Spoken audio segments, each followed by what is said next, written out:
जय हो। अक्सर हमें लगता है कि लाइफ में गोल तो होना ही चाहिए, एम्बिशन तो होना ही चाहिए। अब ये दो शब्द हैं, गोल और एम्बिशन, और हमें लगता है दोनों एक ही तो चीज़ है।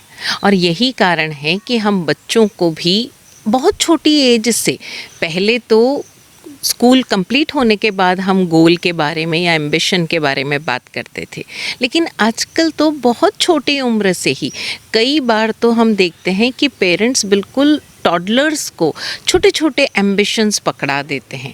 अब देखा जाए तो ये महत्वाकांक्षा और लक्ष्य, ये दो अलग चीज़ें हैं। और ये महत्वाकांक्षा, ये गोल जिसे सो कॉल्ड पेरेंट्स कहते हैं कि हमारी बच्चों की लाइफ बनाने के लिए हैं, ये कहीं ना कहीं उनकी अपनी अधूरी इच्छाएं होती हैं। तो पहले तो हम ये लक्ष्य और महत्वाकांक्षा यानी गोल और एम्बिशन, इनमें थोड़ा सा बाइफरकेट कर लें। लक्ष्य जो होता है हमारे जीवन का, वो स्थिर होता है, वो हमारा अपना निजी होता है, इंडिविजुअल होता है।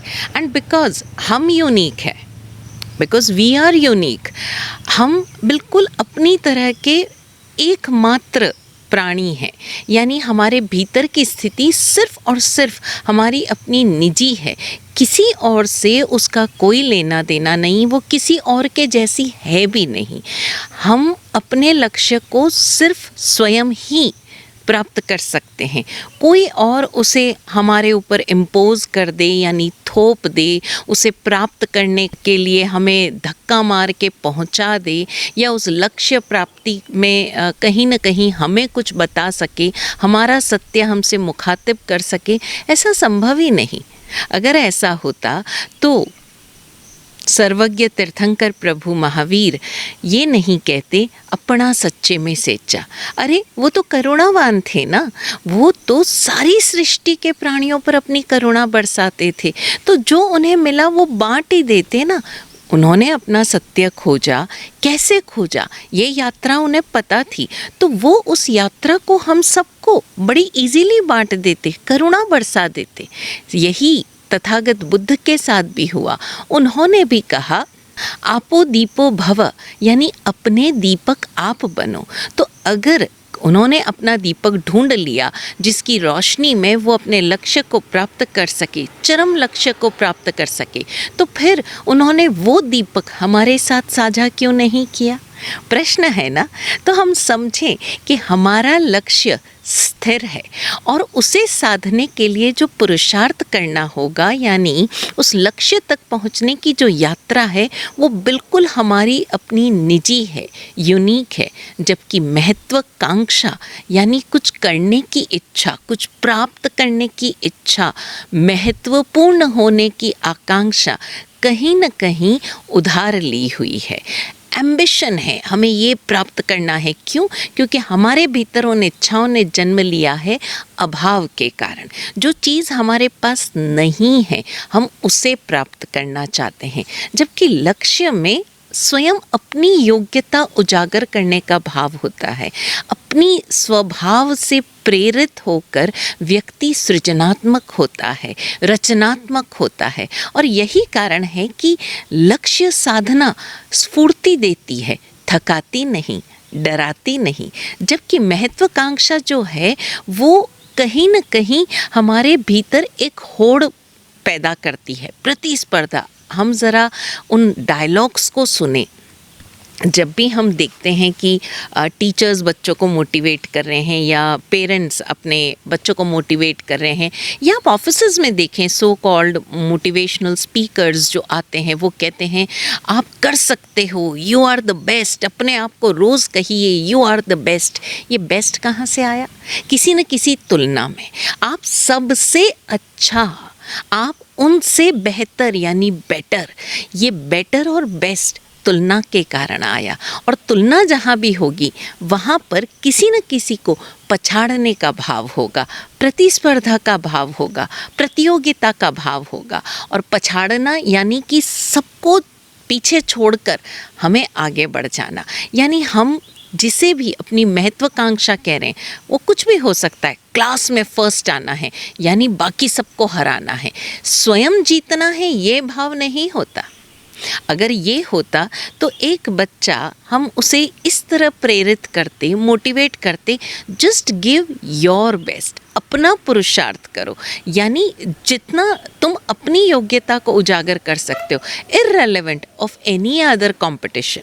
किसी और को पछाड़ने की प्रेरणा नहीं है, स्वयं अपना योग्यता को उजागर करने की प्रेरणा है, स्वयं अपनी कमज़ोरियों को जीतने की प्रेरणा है।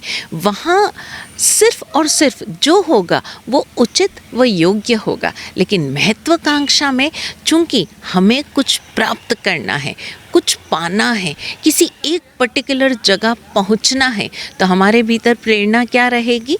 हमें उसको वहाँ से हटाना है। फॉर एग्ज़ाम्पल, एक मैनेजर है, उसे कहा जाता है कि भाई अब तुम्हें वाइस प्रेसिडेंट बनना है, यानी उस वाइस प्रेसिडेंट की कोई कुर्सी तो है ना, उस कुर्सी पर जो बैठा है उसे हटाना है, उस पोस्ट पर जाना है।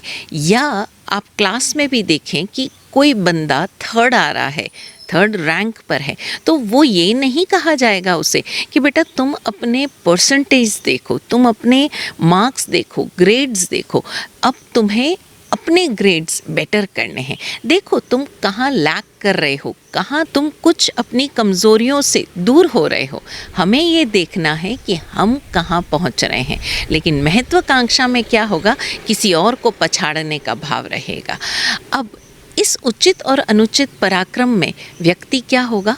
क्रूर हो जाएगा, हिंसक हो जाएगा, लोभी हो जाएगा, और एनी मोमेंट, एवरी मोमेंट वो एक स्ट्रगल में रहेगा, और ये स्ट्रगल उसे टेंस करेगा, प्रेशराइज करेगा, स्ट्रेस करेगा। अब यहाँ पर व्यक्ति आगे बढ़ रहा है लेकिन उस यात्रा को एंजॉय नहीं कर रहा है, जबकि लक्ष्य साधना की जो यात्रा है वो आपके भीतर एक सेल्फ मोटिवेशन होता है। वहाँ आपको किसी और की बातों से खुद को मोटिवेट नहीं करना होता, आपका स्वभाव है, आपकी योग्यता है जो रोज़ आपको एक नया परत उगाड़ती है, रोज़ आपको मोटिवेट करती है, क्योंकि आप जान पाते हैं वाह, कल मैं ये कर नहीं पा रहा था, आज मैं ये कर पा रहा हूँ। तो ये जो खुशी है, ये जो प्रसन्नता है, ये किसी और के द्वारा इम्पोज नहीं की गई है, इसकी कोई शर्त नहीं है, इसकी कोई कंडीशन नहीं है। लेकिन महत्वाकांक्षा में अब आप इम्पोज्ड खुशी देख रहे हो, और प्रतिपल एक टेंशन है भीतर, जैसे आज मैं किसी को पछाड़ के यहाँ पहुँचाऊँ, कल कोई मुझे पछाड़ कर यहाँ ना आ जाए। आप देखिए ना, यही कारण है कि लोग बचपन से ही बच्चों को प्रेरणा देते हैं, तुम्हें वहाँ पहुँचना है, तुम्हें माउंट एवरेस्ट पर पहुँचना है, तुम्हें ये वर्ल्ड रिकॉर्ड तोड़ना है। अब वो वर्ल्ड रिकॉर्ड इसलिए नहीं तोड़ना because he can do it, उसके भीतर की एक प्रेरणा है। आप देखिए जो भी आविष्कार हुए वहाँ किसी प्रकार की कोई महत्वाकांक्षा नहीं थी, कोई कंपटीशन नहीं था, लेकिन लक्ष्य साधना यानी कि आविष्कार जिसने भी किया उन्हें पता नहीं था कि वो क्या आविष्कार कर रहे हैं, उन्हें बस इतना पता था कि ये कुछ है जिसे मुझे अनवेल करना है, जिसे मुझे बेपर्दा करना है, और ये मेरी क्यूरियोसिटी है, ये मेरी रचनात्मकता है, सृजनात्मकता है कि मैं बस आगे बढ़ता चला जाऊं, और उस आगे बढ़ने के रास्ते में मैं किसी को भी दुख नहीं दे रहा हूं, किसी को तकलीफ़ नहीं दे रहा हूं। अब ये बड़ी विचित्र बात है कि लक्ष्य साधना पुरुषार्थ प्रेरित होता है, जबकि महत्वाकांक्षा अहम प्रेरित होता है। अहम यानी ईगो, मुझे उसको करके दिखाना है। लक्ष्य में व्यक्ति अपने आप में मस्त होता है क्योंकि ऑलरेडी उसका किसी के साथ कोई कंपटीशन है ही नहीं। लेकिन महत्वाकांक्षा में अब वो क्या करेगा? उचित अनुचित सब कुछ करेगा। अब देखिए, इसको समझने के लिए एक उदाहरण है। अब ये उदाहरण को आप अगर बिल्कुल क्योंकि अगर मैं आपको ऐसा कोई भी उदाहरण दूंगी उसमें आप तर्क वितर्क करेंगे, नहीं फिर ऐसा नहीं होगा तो ऐसा कैसे होगा, सब लोग तो ऐसा कहते हैं, आप ऐसा कैसे करोगे। मैं आपको आपके डे टू डे लाइफ की एक सीन बताती हूँ। फॉर एग्ज़ाम्पल, एक मदर बचपन से अपने बच्चे को मोटिवेट करती है, और आजकल तो ये सिनेरियो बहुत ज़्यादा देखने में आता है कि जैसे ही एक जो कन्या है वो पत्नी बनती है, अब वो स्ट्रेस में आ जाती है। और जैसे ही वो पत्नी एक माँ बनती है, अब तो आप समझिए उसके लिए एक मिशन हो गया, एक एम्बिशन हो गया कि मुझे अपने बच्चे को बेस्ट बनाना है। और उस बेस्ट बनाने के चक्कर में वो मदर क्या करेगी, सिवाय अपने बच्चे के वो सारी दुनिया को देखेगी। वो ये देखेगी कि वो बच्चा ऐसा कैसे बना। अब वो उसकी मदर से टिप्स लेगी, यू नो। आप ज़रा नोट कीजिए इस चीज़ को, वो अपने बच्चे को गौर से नहीं देख रही है। कई बार हम पेरेंट्स को कहते हैं कि आप देखिए आपके बच्चे का इंटरेस्ट किस में। हमारा सा ये तो हमें पता ही नहीं चलता कि हमारा बच्चे में क्या योग्यता है, क्या क्वालिटी है, क्या कैपेबिलिटी है। वो क्या करती है, दूसरे बच्चों को देखती है। वो दूसरा बच्चा क्या करना चाह रहा है, वो दूसरा बच्चे की क्या क्वालिटी है जिसे सब लोग अप्रिशिएट कर रहे हैं, जिसे सब लोग प्रेज़ कर रहे हैं, जिससे सब लोग कह रहे हैं वाह क्या बच्चा है। यानी इनडायरेक्टली उसके मदर का प्रेज हो रहा है, इनडायरेक्टली उसके मदर को तारीफ मिल रही है। तो अब ये जो मदर है ये क्या करेगी, ये अपने बच्चे को भी वैसा बनाना चाहेगी। और वैसा बनाने के चक्कर में वो अपने बच्चे की योग्यता को नहीं देखेगी, वो अपने बच्चे के स्वभाव को नहीं देखेगी, उसकी जो इनहेरेंट क्वालिटीज़ है उसको नहीं देखेगी। वो दुनिया भर से टिप्स लेगी, वो दुनिया भर से यानी इंटरनेट पर जाएगी, सोशल मीडिया पर जाएगी, यूएस के जो पेरेंट्स हैं वो क्या कर रहे हैं, युगोस्लाविया के पेरेंट्स क्या कर रहे हैं, स्कैंडिनेविया के पेरेंट्स क्या कर रहे हैं, और ऐसे ऐसे थ्योरीज़ खोज के लाएगी और वो थ्योरीज़ अपने बच्चों को देगी, वो बच्चों पर लागू करेगी। अभी रिसेंटली एक मदर का कॉल आया, महाराज साहब मेरा बच्चा 4 साल का है, मैं उसे सामायिक के पाठ तो सिखा रही हूँ, अब आप मुझे बताइए कि मैं अपनी पेरेंटिंग में और क्या डालूँ कि मेरा बच्चा स्पिरिचुअल हो जाए। 4 साल के बच्चे को उस माँ को स्पिरिचुअल बनाना है। मुझे समझ ही नहीं आया मैं उस माँ से क्या कहूँ। तो मैंने उस माँ को समझाना चाहा कि भाई पहले उसके भीतर प्रश्न तो जगने दो, फिर उसे उत्तर देना। लेकिन नहीं, हम तो पहले ही उत्तर उसके अंदर लाद देंगे, पहले ही उसकी दिनचर्या ऐसी कर देंगे कि बस वो तो या तो अतिमुक्त कुमार बन जाएगा या गत्स कुमार बन जाएगा। हम तो प्रेगनेंसी टाइम में दशवैकालिक सूत्र यानी कि जो साधु की चर्या है सुनने लग जाएंगे वो मदर्स। मैं उन मदर्स को पूछती हूँ, इससे पहले कभी आपने ये सूत्र शास्त्र पढ़े? नहीं। आपकी इन सूत्रों शास्त्रों पर कोई जिज्ञासा है? नहीं। आज भी मैं मदर्स को पूछती हूँ, वो हमारी क्लासेस क्यों अटेंड कर रहे हैं? क्योंकि उन्हें अपने बच्चों को जवाब देना है, उन्हें अपने बच्चों को संस्कारित करना है। अरे बाबा, आपको बच्चों को संस्कारित करने की आवश्यकता ही नहीं है। अगर वो सारे संस्कार आपके भीतर हैं तो बच्चे तो देखकर ही सीखते हैं। अब बताइए, एक मारवाड़ी घर में क्या एक बच्चा मारवाड़ी बोलेगा या तमिल बोलेगा? वो जो भाषा सुनेगा उसे सीख लेगा।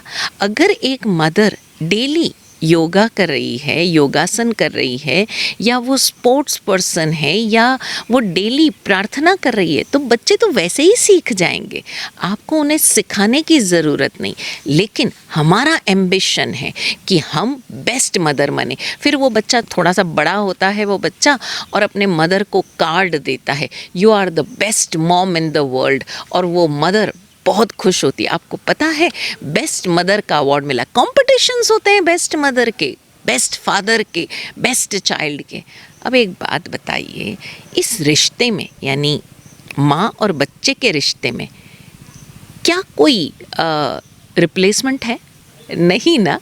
वो रिश्ता बिल्कुल यूनिक है, क्योंकि वो 2 इंडिविजुअल्स जो इस रिश्ते को साझा कर रहे हैं वो इंडिविजुअल है। तो एक माँ अपने बच्चे के साथ कैसा रिश्ता बनाती है वो उसकी अपनी इनहेरेंट क्वालिटी पर है, उसके अपने आंतरिक स्वभाव पर है। अब उसे आप जैसे बाज़ार से सीए की डिग्री खरीदते हो या बाज़ार में टेस्ट देकर आप सीए बन जाते हो, क्या वैसे माँ बना जा सकता है? लेकिन हम सब दौड़ रहे हैं, और जब हमें वो बेस्ट मॉम का खिताब मिलता है ना तो हम बड़े खुश हो जाते हैं। बेस्ट फादर का खिताब मिलता है, हम खुश हो जाते हैं। अरे क्या उस बच्चे के कोई और माँ है? क्या उस पति के कोई और पत्नी है जो हम कहेंगे you are the best wife? How come she can be the best wife? Does the husband has any other options? क्या उस बच्चे के पास कोई और ऑप्शन है किसी और को माँ कहने का, या उस माँ के पास वैसा कोई और बच्चा है? नहीं, लेकिन हम ये कॉम्पिटिशन्स करते रहते हैं। तू मेरा सबसे प्यारा बच्चा है। ये कॉम्पिटिशन किसने पैदा किया उस बच्चे के भीतर? माँ ने। बच्चा बिल्कुल सेटिस्फाइड था, मेरी माँ मुझे प्यार करती है, मेरी माँ मुझ पर ध्यान देती है। लेकिन माँ ने ये लैंग्वेज बोल बोल कर, उस शब्द को बोल बोल कर उसके भीतर के उस अस्तित्व को चुनौती दे दी, जहाँ वो बच्चा अपने अस्तित्व में बिल्कुल सेटिस्फाइड था, संतुष्ट था, अपनी योग्यताओं, अपने स्वभाव के साथ अपनी यात्रा पर आगे बढ़ा था। लेकिन माता पिता you are my best child यानी कंपटीशन क्रिएट कर दिया घर से ही। और यही कारण है कि माएँ अपने बच्चे के भीतर वो महत्वाकांक्षा डालते डालते अपने भीतर महत्वाकांक्षा डाल देती है। अब वो स्वयं को जज कर रही है, कोई और नहीं, स्वयं को जज कर रही है औरों की नज़रों से, अपने बच्चों की नज़रों से। यानी बच्चे की तारीफ़ हो रही है, उसमें मेरा रोल है। बच्चे की योग्यता का रोल नहीं है, बच्चे का स्वभाव नहीं है, बच्चे की क्वालिटीज़ या कैपेबिलिटीज़ या एफिशिएंसीज़ नहीं है। हम क्या बोलेंगे? मेरी परवरिश है। और अपनी इस परवरिश को वो इधर उधर से उधार लेती है, अपने बच्चे पर इम्पोज़ करती है। यही कारण है कि एक पॉइंट के बाद बच्चे परेशान हो जाते हैं। और ये यहाँ पर यात्रा, ये महत्वाकांक्षा की जो उचित अनुचित पराक्रम करने की, यानी सारे स्ट्रगल करने की यात्रा यहीं ख़त्म नहीं होती। हम उन्हें एक दौड़ में डाल देते हैं, मेरिट में आना है। आप कोई भी एग्ज़ाम दे रहे हो, चाहे आप कैट का दे रहे हो, चाहे क्लैट का, चाहे नीट का, चाहे यूपीएससी का, आपको ऑल इंडिया रैंक लानी है। आप देखिए, कई बार आप देखेंगे यूट्यूब पर या सोशल मीडिया पर ऐसी रील्स या ऐसी न्यूज़ देखेंगे कि एक बच्चा जिसने पिछले साल 5th rank, all India 5th rank हासिल किया, उसे ऑल इंडिया रैंक 1 लाना है। क्यों लाना है? क्योंकि वो भीतर एक महत्वाकांक्षा की वो जो एक आदत पड़ी हुई है ना, सबसे बेहतर बेस्ट होने की, वो कीड़ा उस बच्चे को सोने नहीं देता।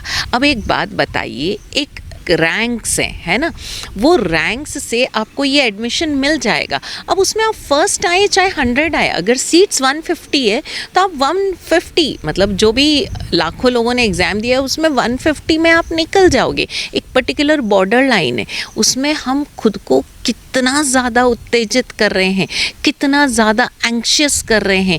वो लोभ, वो उतावल हमारी सारी नैसर्गिक योग्यताओं को ख़त्म कर देता है। और जो भी, चाहे यूपीएससी है, चाहे आईआईटी है, चाहे किसी भी जगह पर वो युवा या वो बच्चा जब वहाँ पहुँच जाता है, हाईएस्ट सैलरी में भी वो जॉब कर रहा है, तब भी उसके भीतर एक खालीपन है, एक खोखलापन है, एक शून्यता है। और वो रिज़ल्ट होता है कई बार सुसाइड में, डिप्रेशन में, मेंटल सिकनेस में। क्यों? क्योंकि वहाँ जाकर उसे महसूस होता है this is not me, this is not the real me, ये मैं नहीं हूँ। ये मैं नहीं हूँ का भाव क्यों आ रहा है?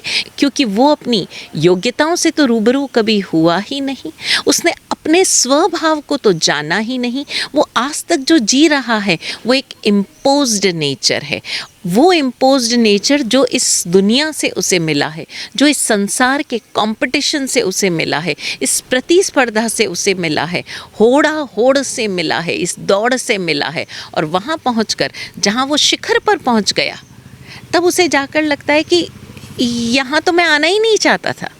आप देखिए, मोटिवेशनल स्पीकर्स ये कोट भी देते हैं कि शिखर पर पहुंचने वाला जो व्यक्ति है ना, वो सदैव डरा हुआ होता है। क्यों? क्योंकि उसके भीतर ये भाव होता है कि मुझे इस शिखर से कोई भी उतार सकता है। शिखर पर व्यक्ति टिका नहीं रह सकता। शिखर पर पहुंचा है तो उसकी यात्रा वापस नीचे उतरने वाली ही है। तो हम क्यों अपने जीवन में इन शिखरों को, इन तथाकथित आर्टिफिशियल शिखरों के पीछे दौड़ें?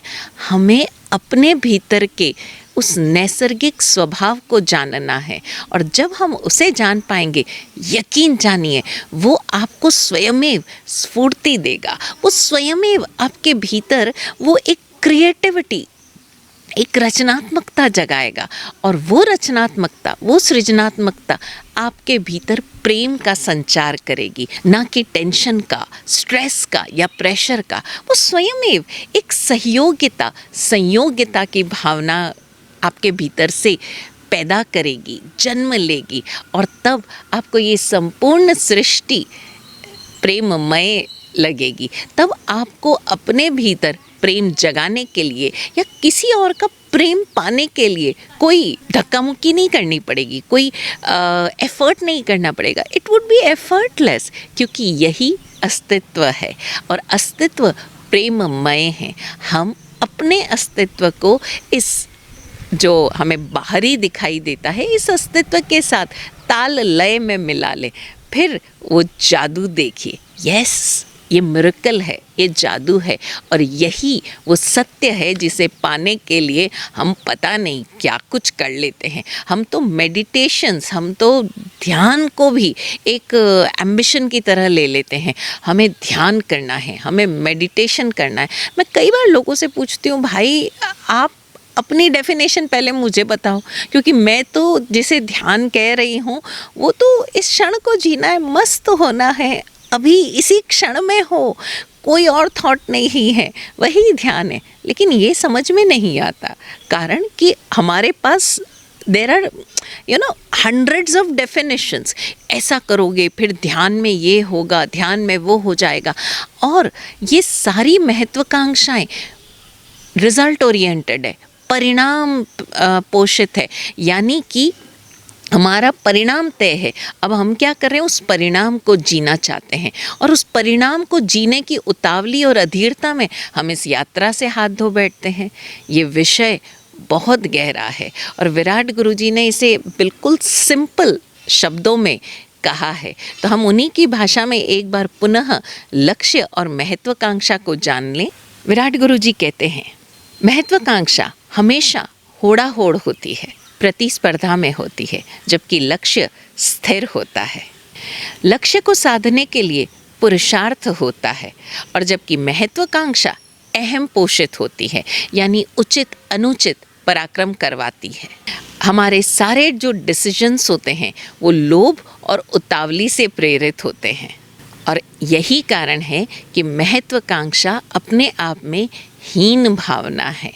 जो नहीं है उसे प्राप्त करने की इच्छा है, यानी महत्वाकांक्षा अभाव का द्योतक है।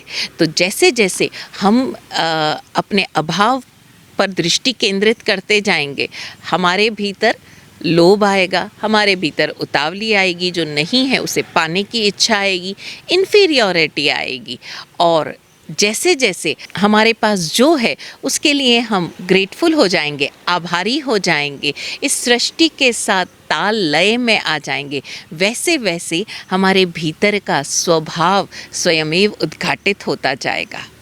बहुत सरल है, आप करके तो देखिए। और उसका तरीका यही है कि जो हमें अपने जीवन में नहीं चाहिए उसे छोड़ना सीखें, यानी अपने लोभ को देखें, अपनी उतावली को देखें, अपने इन स्ट्रगल्स को देखें। कई लोगों ने तो अपने स्टेटस पर डाल रखा है, अपने डीपी के जो डिस्क्रिप्शन आता है उस पर डाल रखा है, लाइफ इज़ अ स्ट्रगल।